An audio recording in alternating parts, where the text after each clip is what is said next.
eritema que puede ser adquirido a través de la pigmentación, de la exposición solar. Entonces tenemos el tipo 1, que es una persona muy blanca, muy clara, con pecas, colores de ojos azules, pelirroja. Usted dirá, pero Nicole, ¿esta tira? Rubia, mona. No, ella es pelirroja, ella es melano comprometido. Eso es una frase que me gusta que lo tomen en consideración. Los pacientes que tienen mayor cantidad de pigmentación tipo feomelanina son melano comprometidos. Quiere decir que tienen mucha incidencia a poder padecer de cáncer de piel, porque la melanina, que funciona muchas veces como un protector solar natural, en este tipo de casos, que son cuando hay mayor cantidad de melanina, eso no funciona. Entonces, la protección solar, el protector solar tiene que ser aún mayor, más utilizado. La tipo 2, si es una piel clara, con pecas, colores de ojos azules, verdes, cabello rubio, usualmente se quema, se descama de forma notoria, son moderadamente sensibles al sol y también son melano comprometidos. Y tenemos el tipo 3, que también es una piel blanca, pero ya con unas características diferentes. Los ojos y el cabello generalmente pueden ser marrones, castaños, se quema moderadamente, es moderadamente insensible al sol, y ya tenemos otra frase, es melano competente. ¿Okay? Puede tener una mayor protección solar natural, más no es absolutamente así. El que más me gusta, el tipo 4, piel morena, ligeramente marronada, ojos café, cabello oscuro. En este caso es un individuo melano competente también. Y ya los fototipos 5, podríamos hablar de la piel amarronada, merindio, color y de los ojos y cabellos oscuros, raramente se quema y ya son individuos melano protegidos. Quiere decir que tienen más eumelanina que feomelanina. Y en estos pacientes la incidencia de cáncer pues, es muchísimo menor que en los fototipos 1, 2 y 3. Y finalmente la piel oscura, negro, decía un profesor amigo mío, no es que es marrón, no es que es oscuro, es negro. Entonces estos son insensibles al sol y son individuos también, por supuesto, melano protegidos. No significa que esta chica, por ejemplo, no use protector solar, pero de manera natural tiene cierta protección. Pero luego me aparecen esas ligas de situaciones en donde uno dice, y entonces no encaja en ninguno de los fototipos que acabamos de hablar. Fíjense, estas dos niñas son gemelas. Y fíjense que cada una tiene un fototipo totalmente diferente. En ese caso hay un test de evaluación, que es este test que tenemos acá. Entonces perfectamente lo pueden incluir en su historia clínica y ahí confirman de manera mucho más precisa si es verdaderamente un individuo fototipo 1, 2, 3, 4, 5 o 6. Son preguntas muy básicas que lo que nos van a decir al sumar las respuestas positivas del paciente que pertenece a cualquiera de esos fototipos, independientemente que tenga piel oscura o clara, cabellos rubios o cabellos oscuros. Es una forma mucho más objetiva de poder definir, porque muchas veces, muchas personas son muy sensibles siendo de un color de piel más oscura. Probablemente desde el punto de vista genético, sus padres o algo hayan tenido esa sensibilidad y eso lo podemos verificar a través de este test. Entonces, se los recomiendo, si lo quieren yo se los puedo pasar, porque realmente es una manera. Y recuerden, todos los que van a trabajar con láser, que el fototipo es muy, muy, muy importante. y vamos con los cromóforos, la melanina y etcétera. ¿Sí? Muy bien. Las células de Langerhans tienen su función inmunológica, son células dendríticas de origen mieloide, distinta al origen real de los epitelios. Generalmente están ubicadas en capas celulares medias del estrato espinoso. Tiene como función reconocer, captar, presentar y procesar antígenos solubles y aptenos de linfocitos T sensibilizados. Yo siempre digo lo que les comenté al principio, que son las menos estudiadas, las menos conocidas, pero que son realmente células extremadamente importantes. Fíjense, en las últimas décadas la comprensión de las células de Langerhans ha cambiado en función de los nuevos hallazgos sobre el origen y desarrollo y de las funciones biológicas que tienen estas células, que son células inmunitarias. No solo ejercen funciones de vigilancia inmunitaria y de la homeostasis, sino que también influyen en muchas patologías al inducir tolerancia o medir la inflamación, o mediar en la inflamación. Sus capacidades únicas para autorrenovarse al mismo tiempo que pueden migrar hacia ganglios linfáticos para presentar antígenos, la colocan en una posición bastante interesante, sobre todo en muchas patologías que tienen que ver, por supuesto, con una respuesta cutánea adecuada. Eso es un artículo que habla muy bien de esas células. Sin embargo, estos autores dicen que el papel de estas células durante la respuesta inmunitaria no se ha aclarado por completo. Siempre falta mucho que hablar al respecto. Y fíjense que este artículo publicado en el año 2019 habla precisamente del rol de esas células de Langerhans en algunas patologías de piel, como la dermatitis de contacto, que tenemos por aquí una chica, las dermatitis atópicas, el melanoma y muchas otras patologías que las células de Langerhans pudiera tener una influencia bastante importante.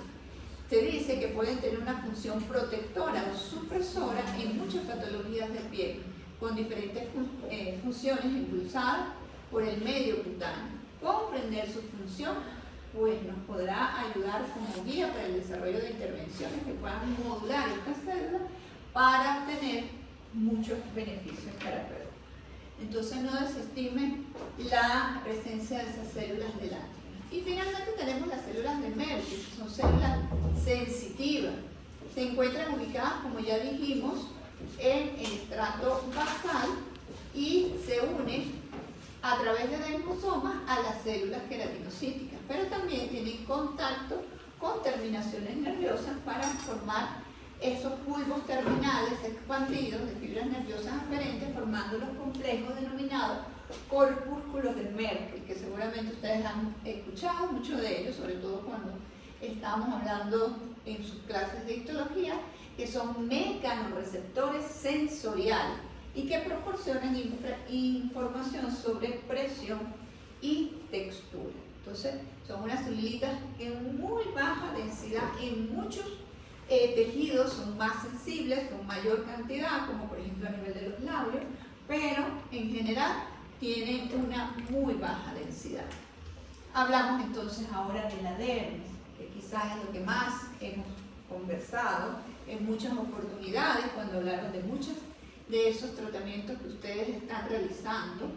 Y fíjense que la dermis tiene tres orígenes distintos.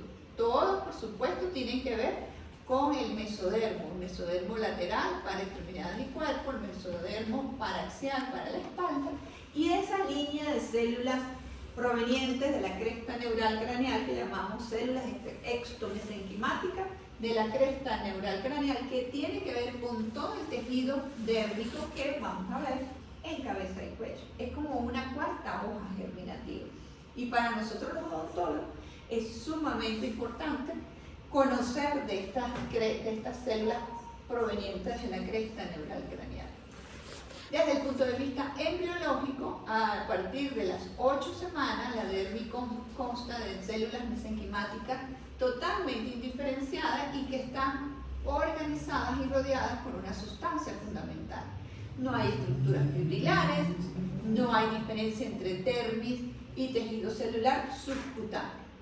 Ya a las 12 semanas empiezan a aparecer las fibras reticulares, las fibras de colágeno, el componente celular va disminuyendo y van formándose en mayor cantidad de fibras, produciéndose simultáneamente una transformación de células mesenquimales, por supuesto, a nuestro querido fibroblasto.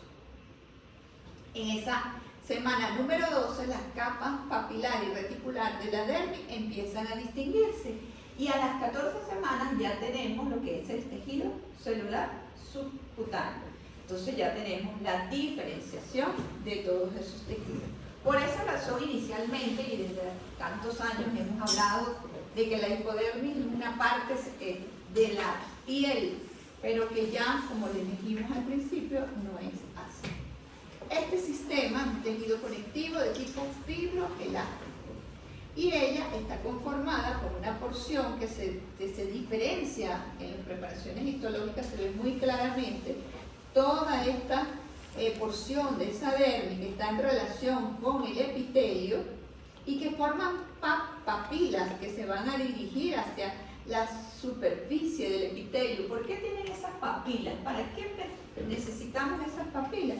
Recuerden que los epitelios son avasculares y por supuesto esas papilas van a permitir que los elementos nutrientes necesarios puedan llegar a las células más superficiales y se puedan mantener en buenas condiciones metabólicas. Por eso hay esas papilas tan profundas que es como que si el conectivo entrara sobre el epitelio, forma estas papilas y estas crestas. ¿Okay? Eso es su función principal, es llevar mayor nutrición a las células del epitelio. Ya luego, en la dermis profunda, vemos que hay una mayor cantidad de fibras. Todo esto que yo estoy señalando acá son fibras, mientras que en la dermis superficial hay mayor abundancia de los fibroblastos. Y aquí lo vemos a mayor aumento. Este es un preparado histológico donde estamos viendo toda la epidermis, estamos viendo la densidad celular de la región más superficial o la dermis papilar, y luego en la parte más profunda tenemos la dermis reticular y todo esto que yo estoy señalando acá son fibras de colágeno. Hay mayor densidad de fibras de colágeno.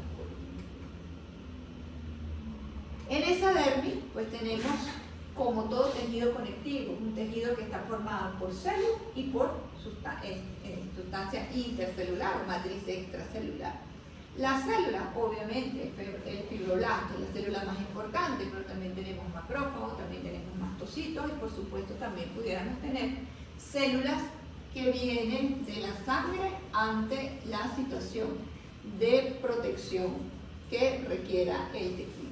Esa matriz extracelular está formada por las fibras de colágeno, por las fibras elásticas, por las fibras reticulares y por una sustancia fundamental que es rica en proteoglicano, especialmente el ácido hialurónico, el dermatansulfato, el emparansulfato, que son responsables de esa turgencia, de esa característica tan bonita que pueda tener una piel joven y, por supuesto, por su capacidad de poder captar agua. Entre los elementos celulares, además del fibroblasto, que ya dijimos que es la célula principal, pues como les digo, tenemos los mastocitos, tenemos los macrófagos, las células dendríticas y los linfocitos como células de defensa. Y el colágeno, obvio. No podemos hablar de la dermis sin conversar un poquitito al menos sobre la dermis. Muchos de ustedes han visto algo al respecto. Las fibras de colágeno son y representan ese esqueleto de la piel. Es el que le da sostén a la piel, le da firmeza a la piel, le da elasticidad a la piel. Y por esa razón nosotros lo único que buscamos cuando tratamos de bioestimular a través de los distintos medios que ustedes han aprendido, bioestimulación del tejido, es precisamente aumentar esa cantidad de fibras de colágeno. ¿Por qué? Porque a partir de los 30 años la producción de colágeno va bajando de forma significativa y ya después de los 70 años podemos tener una pérdida de hasta el 70% de ese colágeno. Entonces hay que estar previniendo y hay que estar bioestimulando. Este declive progresivo del colágeno, por supuesto, va a provocar que las estructuras epiteliales sean más débiles, lo que hace que sean más finas y se vuelvan más flácidas, que era lo que estamos hablando, que me estaban haciendo la consulta. ¿Qué factores favorecen esa pérdida de colágeno?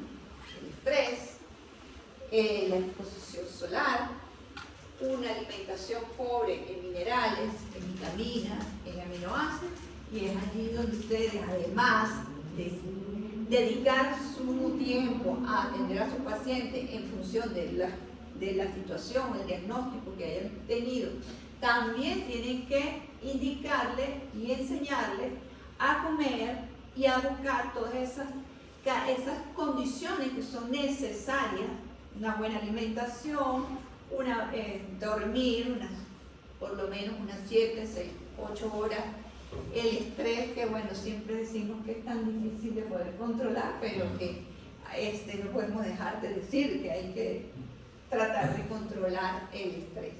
Usar su protector solar, no exponerse al sol demasiado, hacer ejercicio, y todas esas condiciones aunadas a un buen tratamiento a nivel facial, pues podríamos prolongar mucho mejor, y quizás a estos 70 años una paciente no necesariamente tenga una pérdida del 30%, sino que probablemente esa pérdida sea mucho menos.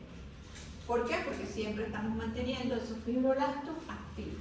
Y eso es la función más importante y es la tendencia. Yo no sé si ustedes se han dado cuenta, pero ya muchos de los procedimientos que repetimos y repetimos y repetimos están siendo sustituidos de una manera muy precisa, en que la idea es estimular, tratar de que nuestro organismo pueda producir y tenga la capacidad para producir, colocar la materia prima para que los fibroblastos finalmente puedan producir lo que necesitamos. ¿Por qué?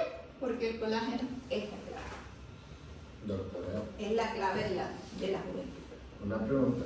Quizás en los últimos años donde ha habido como una mayor tendencia a algo que se llama fasting o ayuno intermitente.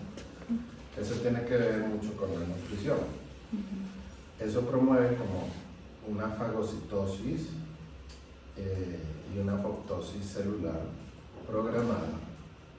Y en función de eso me hago la pregunta si eso que podría generar un estrés quizás fisiológico, quizás patológico, porque hay quien deja de comer 16 horas y solo come en 8 horas, hay quien hace ayuno de 18 horas, hay quien hace 20 horas y solo come 4 horas. Entonces, llevar el cuerpo a esos límites, a esos extremos, hay algo que reporte la literatura, pero su experiencia, su conocimiento referente a que esto sea favorable o desfavorable para ese fibroblasto. Bueno, que tenga conocimiento porque lo haya leído en algún, pero yo no comparto esa idea por lo mismo que tú estás diciendo. Estás llevando el organismo a un extremo y ese extremo va a traer como consecuencia que las células también se sienta estresada, que haya un estrés biológico que está superando los límites propios de la célula y pueda generar apoptosis donde no debe haber apoptosis, fagocitosis donde no debe haber fagocitosis. Porque ¿qué estás buscando? Bueno, mejorar una condición, pero no necesariamente, o sea, sin mirar que hay otras condiciones y hay otras células que también están sufriendo la misma respuesta que tú estás dando al eliminar o al producir esos ayunos excesivos. Estábamos, de hecho, comentando. Sí, pues yo les quiero decir algo que son los diferentes puntos de vista. hoy en día se habla mucho del ayuno y la importancia del ayuno, que es una autofagia, pero no va a producir apoptosis, o sea, muerte celular. O sea, voy a poner como en jaque el sistema, y eso se llaman lo que son los biohacking, que son muy importantes, como el sauna también. Entonces es como por decirle al organismo, oiga, ustedes están ahí como tan dormidos en ese y hagan el favor y despiértese y actúe, haga algo, pues, y ese es el tema controlado. Eso es el principio de la hormesis, que además que habla que la diferencia entre el veneno y la dosis entre el veneno y el medicamento es la dosis. La dosis es la variedad. Exacto. Entonces, aquí controlado, por ejemplo, entrar a ciertas horas y hacer un ayuno con 14, no todos los organismos actúan igual, entonces hay que empezar con menos horas. Pero se dice que las personas cuando están en ayuno entran en un momento de autofagia, donde el mismo dice, bueno, no tengo nada calórico, ¿qué voy a hacer? Yo quiero las reservas. Entonces empiezas a utilizar reservas innecesarias acumuladas, ¿ves? Y esto hace que el organismo empiece a funcionar mucho mejor. Y también hay un tema ahora que lo hablas mucho, te va a pasar el libro de la doctora, que lo estoy leyendo y me ha parecido que son las 3 R's, que es resetear, que es Natalie Marcos. Eso es espectacular y ella habla mucho de la importancia del ayuno y que ya hay que empezar por lo menos mínimo una vez a la semana y empezar, obviamente cuando las mujeres ya entran. Es que yo sigo diciendo lo mismo que cuando comentamos al principio, todo en exceso es malo. Sí, Eso puede extremo. llevar el exceso de tener 24 horas de ayuno, 20 horas de ayuno, porque la autofagia te va a llevar a buscar otras cosas, a dañar otras cosas. En las mujeres se dice que no debemos hacer ayuno por la mañana porque generamos mucha carga de estrés, sino que en la noche y no sé qué por el sistema hormonal, entonces es contraproducente. No, sí, es básicamente porque la idea es no comer casi de noche. Porque No, si tú comes mucho de noche, tu sistema se dedica a la digestión, Claro. y no se dedica a reparar y a regenerar, que es lo que necesitamos, y ese es el secreto. No comer casi de noche para que el organismo empiece Pero con ya el eso proceso. ya eso es algo que Pero, desde nuestros abuelos, ¿verdad? Se ha dicho. Sí, claro. Desayunas como rey, almuerzas como príncipe y cenas como bendito. Bendito. Esa es la filosofía. Siempre. Para terminar el tema, los últimos estudios están arrojando en que se dieron cuenta que las personas, lo hicieron con ratas, entre menos comida duran más. Entonces, Claro. cada vez comer más poco. El secreto está en variedad, pero pocas cantidades. Y eso es lo que hace la Esa es la teoría del japonés. Y de los Exacto, mexicanos. la teoría de bajar las calorías sin malnutrición. Es decir, si nosotros tenemos que consumir 2.000 calorías, por decir algo, diario, bueno, consumimos 1.800 calorías. Estamos promoviendo eso que está comentando esta Claudia, la doctora Claudia. Eso es la teoría de que se ha demostrado que hay una mayor longevidad de estas personas que hacen A los que así. comen menos. sí, de hecho, la combustión por oxidorreducción, Claro, porque es que todo un el tema, ¿no? acúmulo de ciertas sustancias en el organismo, pues todo el ingreso es malo. Entonces hay que consumir lo que tú vas a gastar prácticamente. Pero, Entonces si comes mucho, pues haz ejercicio, porque si eres sedentario y no haces ejercicio y comes mucho, pues obviamente no vas a gastar. Sí. Comes demasiado y se empieza a acumular grasa y que no es nada bueno. Y la variedad que también Claro. favorece la Eso, microbiota. sí, eso mejor dicho, eso es una locura que nos podemos quedar hablando ahora. Pero yo lo que digo siempre es, si es ordenado bajo un diagnóstico, bajo una historia clínica, programado por un médico, con una orden, todo está perfecto.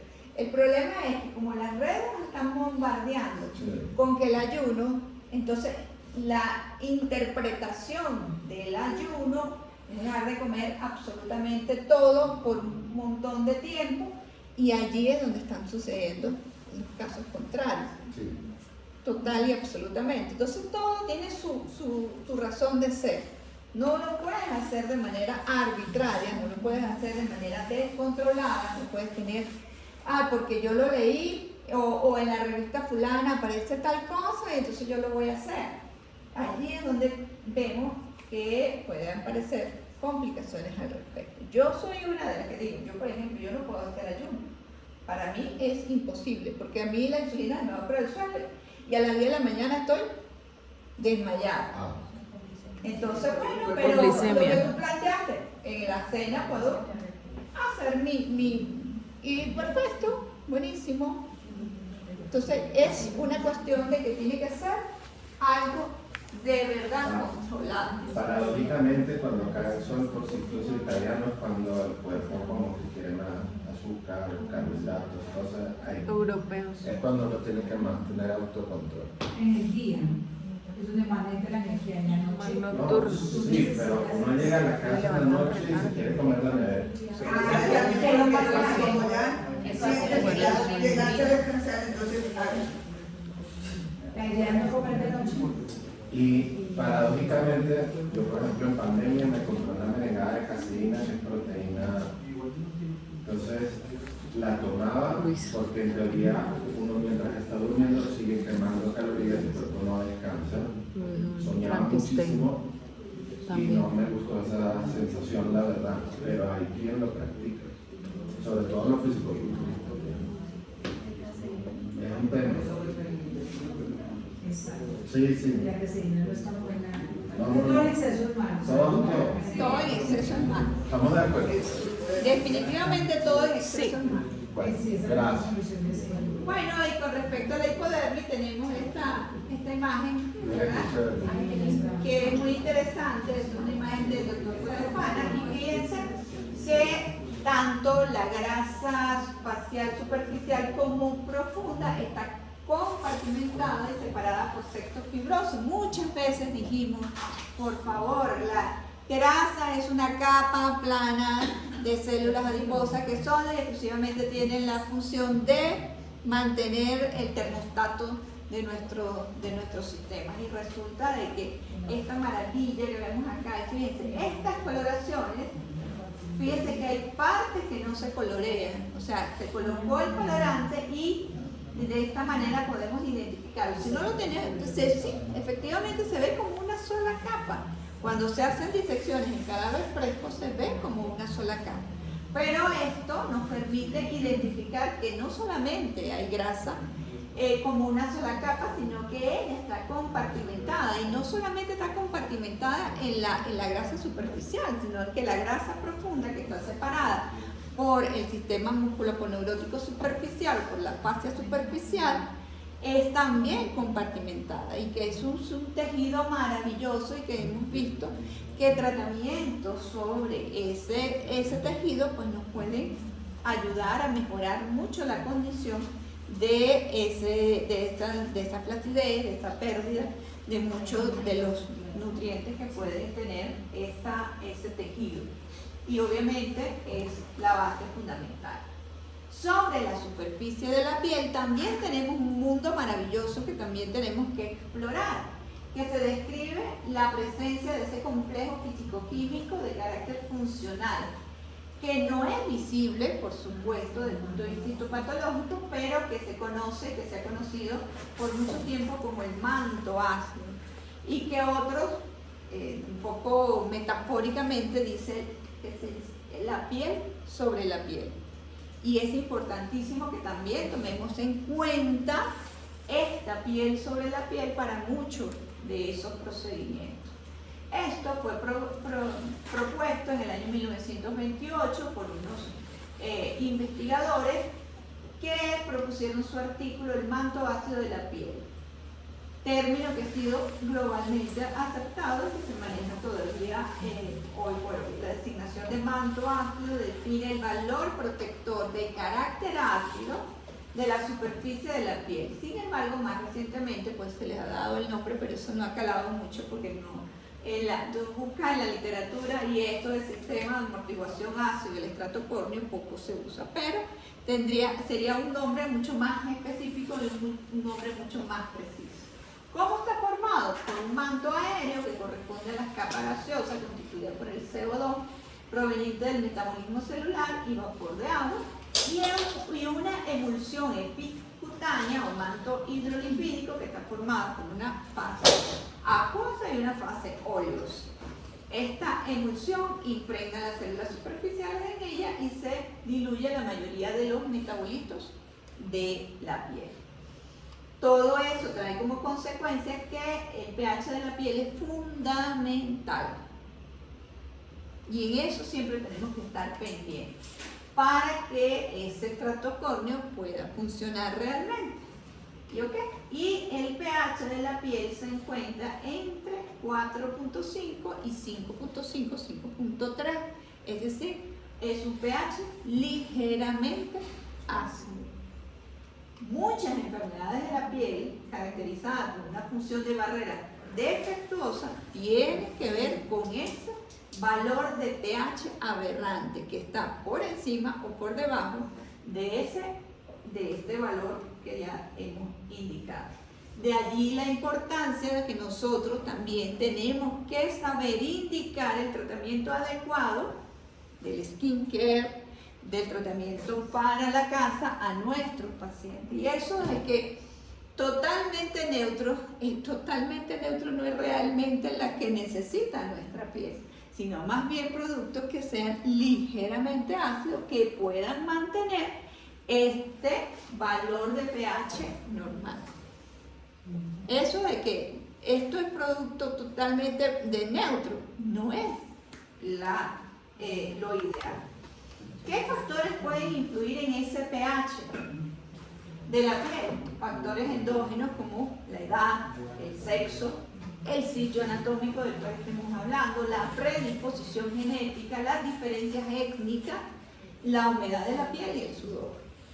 ¿Y qué factores exógenos pueden estar involucrados? Uno de ellos muy importante precisamente son los productos cosméticos. Y de allí la importancia de que su tratamiento se va a ver mejor si usted manda una rutina de cuidado de la piel de sus pacientes que tenga el producto adecuado. Los apósitos oclusivos, los irritantes de la piel y los antibacterianos tóxicos. Todo lo que se aplica en la piel produce una alteración demostrable. No lo digo yo, está en este artículo. Ese cuidado de piel rutinario afecta significativamente ese pH de la piel, por lo que la tendencia a acidificar los productos para la higiene facial ha sido de suma importancia, ya que permite mantener estable ese pH de nuestra cara, de nuestra piel, acelerando la recuperación del manto ácido y por lo tanto mejora su integridad. Hoy se reconoce ese carácter ácido de la superficie cutánea como un requisito clave para una piel sana. Entonces también hay que tomar en cuenta en la rutina que ustedes le vayan a indicar a sus pacientes este tipo de productos.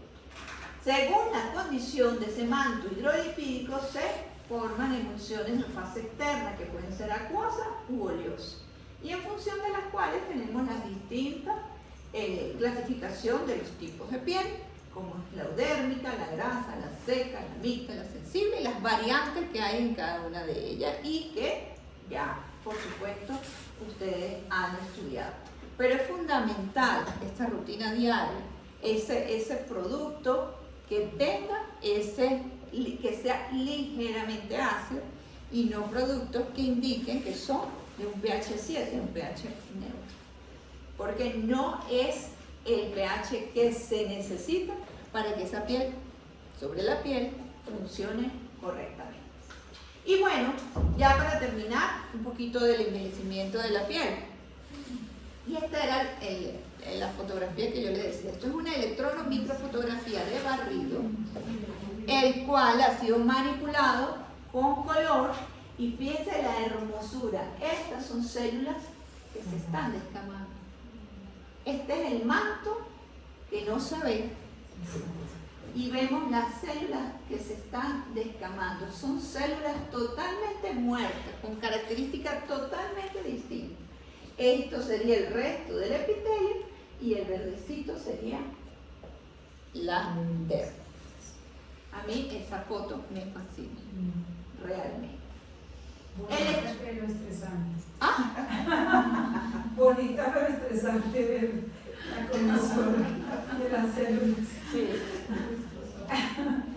Cuando hablamos del envejecimiento de la piel tenemos que hablar del exposoma, lo cual esa piel está expuesta en este medio ambiente donde podamos vivir a lo largo de nuestras vidas, sea en un sitio como Bogotá, un sitio como Mérida, un sitio como Caracas, un sitio como la Ciudad de México, que es una altamente contaminante. Todo eso va a afectar y va a inducir modificaciones sobre esa piel.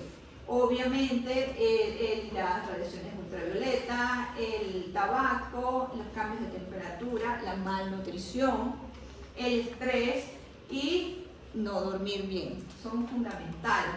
Contribuyen a un estado proinflamatorio. Cuando hablamos de un estado proinflamatorio recordamos el inflamaging, que afecta la integridad de todas las proteínas que existen en esta matriz extracelular, fundamentalmente por supuesto en el colágeno, y que trae como consecuencia trastornos en esa densidad de la piel. Además de cambios pigmentarios como consecuencia de la exposición crónica a todas estas radiaciones. Y era lo que les decía, si el melanocito no se encuentra en un ambiente adecuado, él va a hiperfuncionar. Es una célula reactiva, es un fosforito pues. Si no me gusta lo que tengo, produzco. Y yo lo que quiero es que no produzca tanto, produzca lo normal. Esta es otra foto que a mí me encanta. Aquí estamos viendo claramente desde el punto de vista ultraestructural, con microscopía electrónica de transmisión y con microscopía electrónica de barrido, una piel sana y una piel envejecida. Esta piel sana, esta celulita que está aquí identificada es nuestro fibroblasto.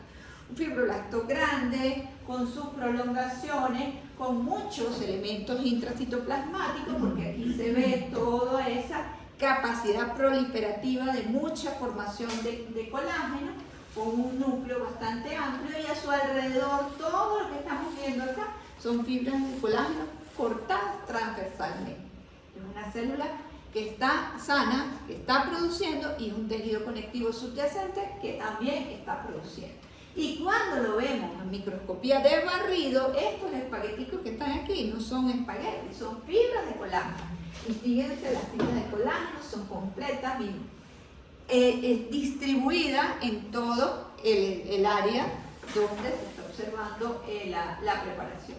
Sin embargo, a su lado tenemos un fibroblasto envejecido, fibroblasto con muy pocos citoplasmas, obviamente con pocos organelas, con un núcleo que está funcionalmente activo, pero que no puede producirse la cantidad de colágeno necesario. Y si lo vemos alrededor, está solo, no hay fibras de colágeno, como aquí.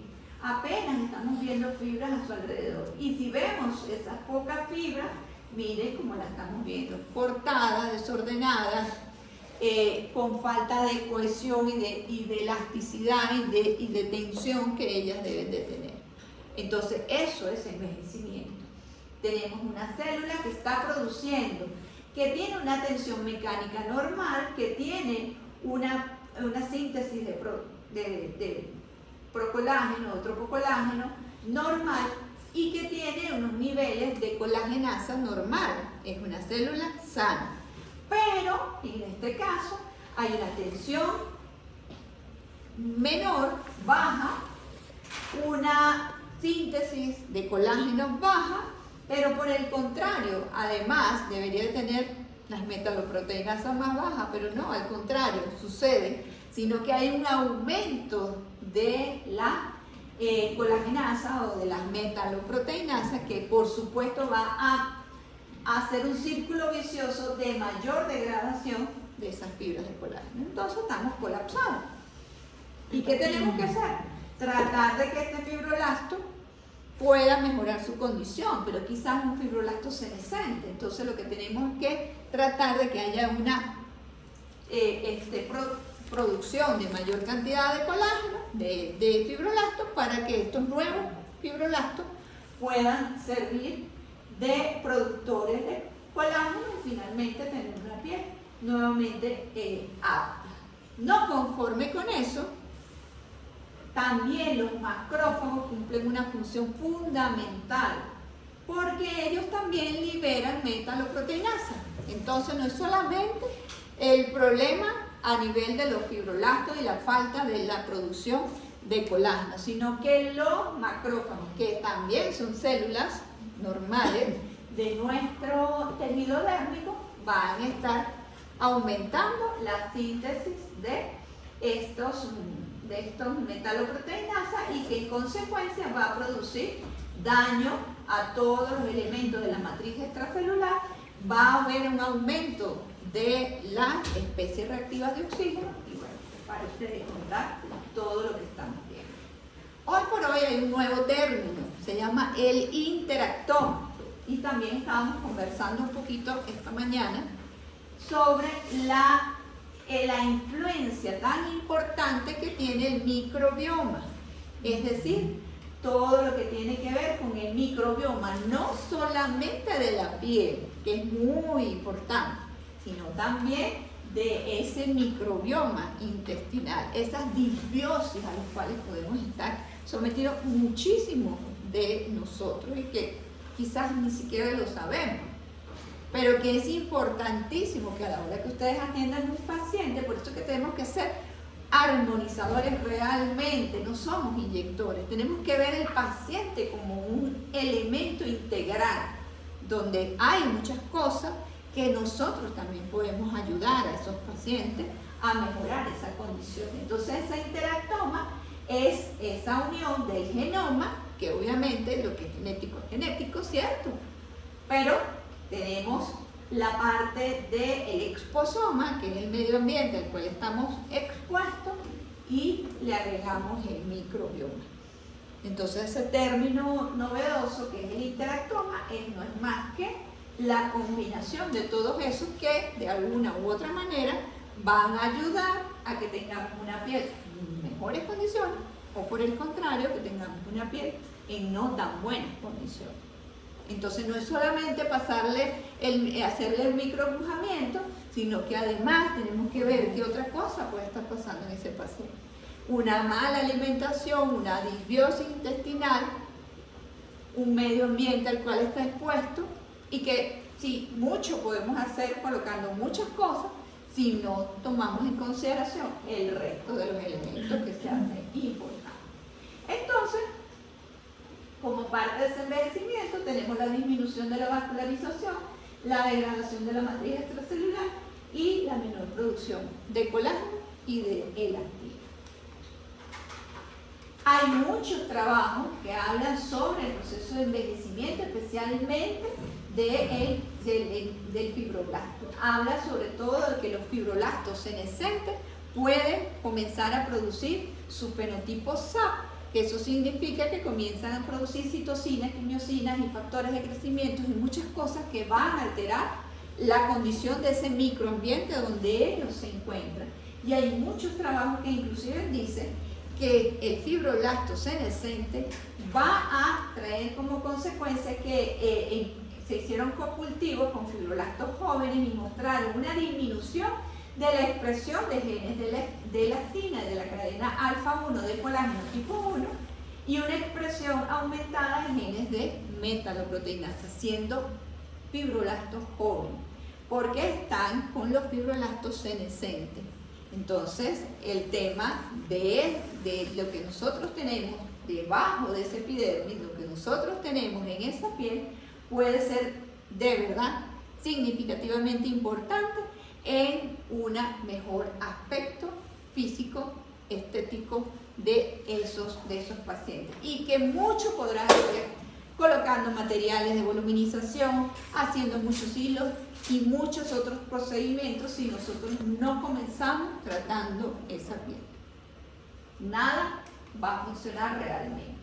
Esto es un artículo que a mí me gusta mucho porque vemos cómo los fibroblastos, cuando son senescentes, parece que les da como una demencia senil y dicen, no, yo no puedo seguir aquí, mejor me voy, y se van hacia el tejido celular subcutáneo, toman aspectos de las células adipositas, y yo cuando leí la primera vez que lo vi, yo dije, no, estos autores están locos, ¿cómo me va a decir que el fibroblasto se va a transformar o va a tener aspectos adipogénicos?